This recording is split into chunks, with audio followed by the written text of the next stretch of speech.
राधे राधे गुरुजी। राधे राधे। मैंने आपको फोन में देखा था 3 दिन और चौथे दिन मैं आपके पास आ गई थी। और उसके बाद फिर 15 दिन नहीं हुआ मैं वृंदावन में ही रहने के लिए आ चुकी। वाह, हाँ जी, बड़ा अच्छा है।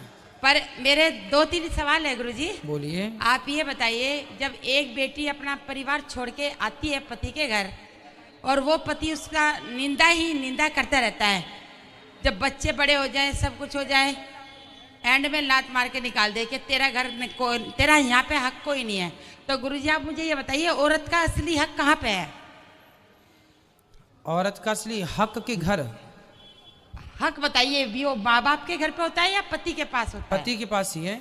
और वो पति जब बच्चों से या माँ बाप से लात लगवा करके निकाल दे तो फिर क्या करना चाहिए? तो भाई पति को समझाया जाए, इसलिए हम कहा करते हैं कि गृहस्थ की शुरुआत केवल संस्कारों से हो। जैसी शादी हो सबसे पहले दुल्हा दुल्हन को किसी सदगुरु के द्वारा सत्संग से जोड़ दो, ताकि जीवन में सारी जिंदगी उनको संस्कारमय जीवन जीने का अवसर प्राप्त हो जाए। यदि संस्कारवान दोनों होंगे पति और पत्नी तो ये नौबत ही नहीं आएगी लात मारने की और घर से निकालने की। संस्कारहीन होंगे तो ये तो स्थितियां जीवन भर बनी रहेंगी। इसलिए शादी आजकल क्या है, शादी हुई कुल्लू मनाली चले जाते हैं, है ना। अरे शादी हुई तो पहले वृंदावन आओ, बिहारी जी का दर्शन करो और सत्संग से अपनी जिंदगी की शुरुआत करो, गृहस्थी की शुरुआत करो। संस्कार यही है। और एक दूसरी बात है गुरुजी, जैसे मैं पूजा करती हूँ, लड्डू गोपाल की सेवा भी करती हूँ, कुछ भी तो जहाँ भी मैं सारा काम करके पूजा करने बैठी, बोलिए तेरा भगवान हमें खाने को नहीं देगा, या तू इसे बाहर फेंक क्या, या तू घर में रह ले। फिर उसने अपने बेटे से कई बार मुझे पिटवाया भी। आपकी सास ने? नहीं, पति ने। सास ने तो कभी बहू माना ही नहीं है। अच्छा। 5 भाई हैं। मेरे पति दिल्ली पुलिस में थानेदार हैं। अच्छा। मेरे पापा भी यूपी पुलिस में थानेदार हैं। मेरे भाई जो हैं वो दिल्ली पुलिस में ही ट्रैफिक पुलिस में कमिश्नर हैं। वाह, बढ़िया है, अच्छे लेकिन पोस्ट में। नसीब माँ बाप कह देते हैं कि बेटी का घर ससुराल वालों के, पति के घर है। बिल्कुल। पति कहता है तेरा घर अपने घर चली जा, तेरा घर तो माँ बाप के है, तो असली घर या तो भगवान के ही है या फिर। आपके बच्चे हैं? बच्चे हैं जी, दिल्ली पुलिस की तैयारी करे, एक बेटी है। पर उन्होंने जब मुझे मार पीट के निकाल दिया, इन भगवान जी को, ठाकुर जी की श्रद्धा मेरे दिल में बहुत है। आपके पति से मेरी बात करा देना। पति जी किसी से बात नहीं करता, उन्होंने तो अपनी पत्नी से बात नहीं करी आज तक। बात ही नहीं की आज तक आपके पति?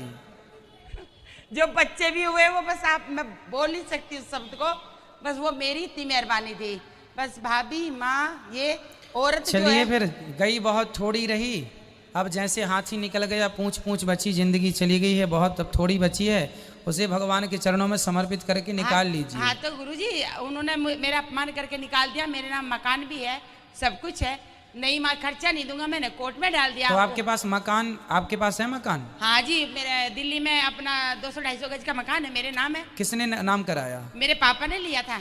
हाँ तो है तो आपका घर, आप कह रहे हैं घर तो वो तो वहाँ से भी भगा दिया, मैं तो यही आपके सामने ही आश्रम में रह रही हूँ। ठीक है, बिहारी जी की शरण में हैं, खुश रहिएगा। पर एक बात है गुरुजी, अगर कोई इंसान हमेशा औरत का अपमान करता रहे, एक लिमिट होती है बर्दाश्त करने की। सही है। तो उस अपमान करने वाले का अगर एक स्त्री भी उसका अपमान कर दे तो क्या रहेगा? अरे स्त्री तो फिर अपने रूप में आएगी तो फिर भद्रकाली महाकाली बन जाएगी। बताइए। बिल्कुल बताएंगे हम। तो बताइए, अगर जो एक बेटा बाप की चात में आके माँ के रेपटे बजा रहा है तो उस बेटे का क्या तो आप भी कभी कभी बन जाया करो भद्रकाली। हाँ तो जब बन जाएंगे तो अपने आप सरेंडर हो जाएगा सामने वाला। हाँ तो मैं बन गई, मैं कोर्ट में डाल दिया, खर्चा नहीं ऐसा कोर्ट कचहरी वाला नहीं, कभी बन जाते हैं बिल्कुल ऐसे।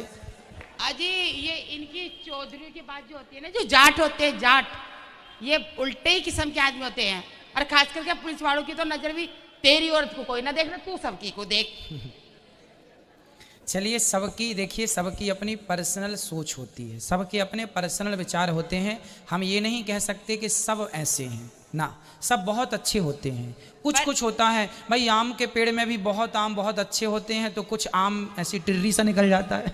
पर गुरुजी जो एक औरत अपनी ईमानदारी से बच्चों को पाल रही है, सब चलो अब देखो, इन बातों का कोई अर्थ नहीं है कि पहले आपके साथ क्या हुआ, अब इससे फर्क पड़ेगा कि आप वर्तमान में कैसे जी रहे हैं। हाँ खुश जी, रहिए, प्रसन्न रहिए। यदि घर की बातों को बना सकें, पति पत्नी मिलकर रह सकें, यदि आपके प्रयास से सब बन जाए, यदि सत्संग सुनने सुनाने से बन जाए, तो जोड़ लेने में देखो हमारा सिद्धांत तो ये है, रिश्तों में कभी कैंची नहीं चलानी चाहिए, रिश्तों में तो सदा सुई चलानी चाहिए, ताकि रिश्ते प्रेम के धागे से जुड़े रहें।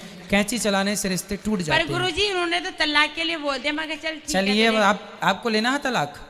है मैंने तो बोलता लेना है तो ले लो। बोले अब फिर तो बोले आप तलाक लेके क्या करेंगे? एक बेटे ने तो मेरे को मारा था बेटे ने मारा जी, और मेरे पति ने खड़ा होकर पिटवाया था। मैं आपको सारी सबूत दिखा सकती हूँ। चलिए, ये बताइए आपका एक बच्चा दूसरे का है, उसने मेरे को बचाया था। अच्छा, ये बताइए आपके पति या बेटा कोई यहाँ आ सकता है? हम बात कर सकते नहीं हैं? जी, वो तो आप सबको गाली देते हैं, देवकी नंदन जी ये आप वो तो ठाकुर जी को भी कहते हैं लात मार दे। चलो फिर अब उनसे कौन बात करेगा। तो फिर- चलिए फिर आप तो केवल श्रीमन नारायण जपिए, भगवान कृपा करेंगे। हाँ जी, अब जो तो- आपके विचार होंगे वो अच्छे ही होंगे। तो ठीक है, फिर मैं आपसे ये पूछना चाहती हूँ, अगर मुझे कोई सहारा देता है गुरुजी, और मैं भगवान के उसमें लगी हुई हूँ, और किसी ने मुझे सहारा दे दिया और मैं उस बच्चे का करूँ, तो इसमें तो कोई पाप तो है कोई नहीं? बात नहीं, सहारा देना चाहिए। जो दूसरों को सहारा देता है उसी को ईश्वर भी सहारा देता है। चलिए, भगवान आपको खुश रखें।